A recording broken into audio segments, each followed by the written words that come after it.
I'm curious in your experiences as perhaps maybe Ashley, like working, I'm sure finance is a male dominated field, or, you know, now you're doing this and you're with, I'm sure a majority women are coming to you as clients, just like as a woman, as a professional in the workforce, in everyday life in 2023 when times are crazy. Like, how have you guys, if at all, or what have you like been experiencing that's really made that community over competition important for you? Yeah. I think most of our clients have actually come from other clients too. Like, I think a lot of it is like trickling word of mouth. Jen has coined me with the term, the head of the title of head of business development. So I do a lot of outreach. If you get a DM from me, Besties, like, hi, it's me for the most part, being like, you need us. But no, I mean, we I think had a unique idea that we felt like nobody else really had, and specifically the reason why we coined it Big Day Besties is because it can be literally any big day. Obviously, weddings is like a big part of, or just bridal is a big part of the event industry in general. But my lens comes from actually like, I didn't go to a lot of weddings. Like, I've actually gone to probably more weddings now than I did before we launched. So it was more kind of like the business aspect of it, like, so kind of, you know, the photo shoots, all that stuff. And the Boston community is like so small, specifically in the fashion industry too. So some of our clients have come from just people that I knew. Yes, several of my guests from previous episodes all were like, oh my God, I love them. I'm like, dang, y'all know each other already? Yeah. And to take it to like a 10,000 foot view, I think confidence is a really hard thing to teach. And when you have it, or when people try to instill it in you, it's a lot easier to feel like you're doing the right things for you. And I think that, you know, it's hard when you're not in a really self-secure place to say, like, we are on this parallel, you know, railroad, but you have a whole different way that you got here and you're going in a different spot, so I must be doing the wrong thing. Big Day Besties was really the first thing I had done in life, and I've said this, where I was like, no one does this thing better than I do the way that I do it. That doesn't mean no other content creator is better than me. I firmly believe that that's not true, but they don't do, you know, the Jen Jordan Big Day Bestie version.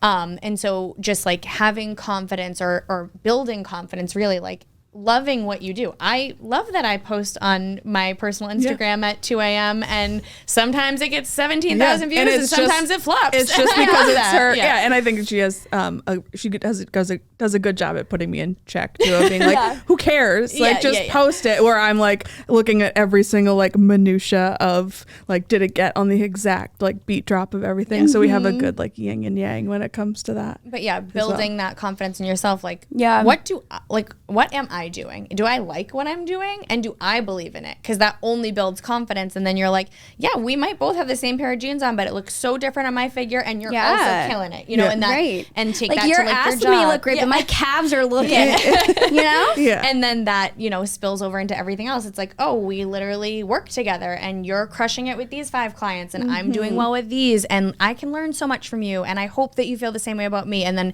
it just kind of, you know, gains momentum there. But to Ashley's point, a lot of our business has been word of mouth. So just like being confident in who we are and that we're doing what we're supposed to be doing, and we will attract the right people. Yeah. I've never gone to an event and been like, oh my God, this is so out of our comfort zone. Like, we don't know what we're doing. It's like, even if it's something that's not 100%, we're probably like 90% there. And then the other 10%, we just kind of like figure it out. Yeah, I could not agree more. I think that some people just get so caught up in the idea of there's not enough room for the both of us. You know what I mean? Like, there has to be one person that always comes up on top, but by what metric? You know, how are you measuring this? That's never going to be the case. And I truly think that transition from competition to community comes from that strong sense of self. Yeah, my hairdresser put me in check right away. Like, in December we launched. I think like January I had an appointment, and we had seen that there was another content creator in the general New England area, and just because that hadn't happened, I was like, and she was like, if I didn't like hairdress because there were other hairdressers in the area, we never would have met. And I was like, you know, or if Yeah. you didn't start this podcast, we'd never have this connection. And there are, yes, many other podcasters, but you bring something so unique to the table. And just, again, it comes back to that confidence. No one is you. Yeah. Absolutely. I feel inspired. I feel like I'm going to bust open a door and like take on the world. But being a bestie, we are the best at it. Yeah. Absolutely. No one's a better bestie. Absolutely. And so kind of same but different. I'm curious that, you know, we're talking about really just like being sure of who you are, or putting yourself out there in sort of a vulnerable position, whether it's like starting a new business, being in a public platform to any extent. But now thinking about your like mental health and like being able to keep the momentum going and keep moving forward and doing what you love while also checking yourself and taking the time to recharge when needed. Mm-hmm.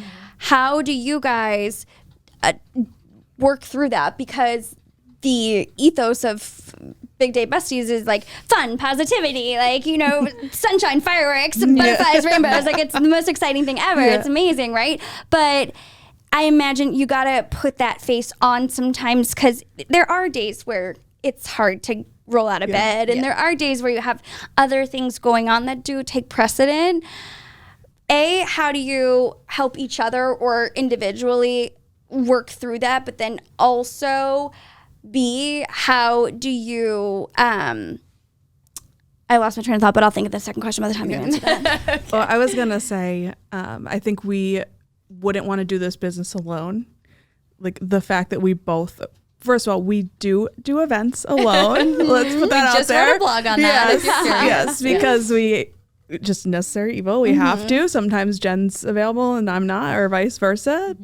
And you'll get the exact same experience, whether it's one of us or both of us. But I think the fact that we like have someone else, like I'm so proud of us that we've created a business, literally like just created this baby, this thought out of literally nothing, and we did it together, and that's like the most fun part of it. Even on the days where I can definitely think of events where like we're both dragging, like, you know, we've done a full work day or like just had a long day and we have to, you know, go to an event and then shoot for 4 hours. But the fact that like I know that Jen's gonna be there, it's gonna be fun regardless. Yeah. I think you get to hold each other accountable, which is helpful to give you that little nudge, but it also is the incentive at the same time too. Yeah.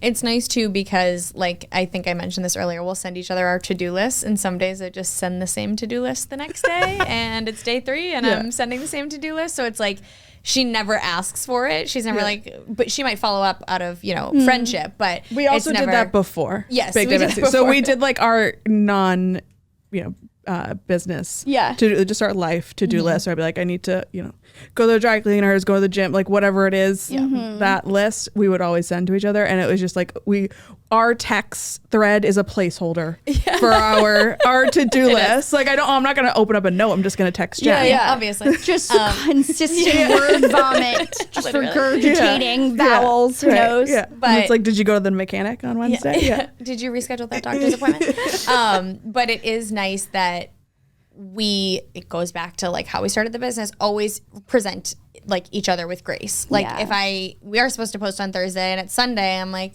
hey, you okay over there? No, I can post it. I can remake it. What happened? Or like I wrote the blog, which is my own passion project. And there are weeks that I'm like posting the blog on Saturday. Hi, I know it's Wednesday and I missed Saturday. Never once been like, are you going to post the blog? Because I knew like literally she was like, we created the business plan. We're like getting ready to launch. She's like, I'm going to write the blog. And I'm like, that's going to be you. Right. Because that does not spark joy. And I can literally do a lot of other things, but not actually physically writing. But yeah, absolutely. So if we come to each other and are like, there's not a chance I draft that, either the other person does it, like we can pick up the slack, or are just like, the world doesn't stop turning if we don't post content this week or today or whatever it might be. So absolutely. Yeah.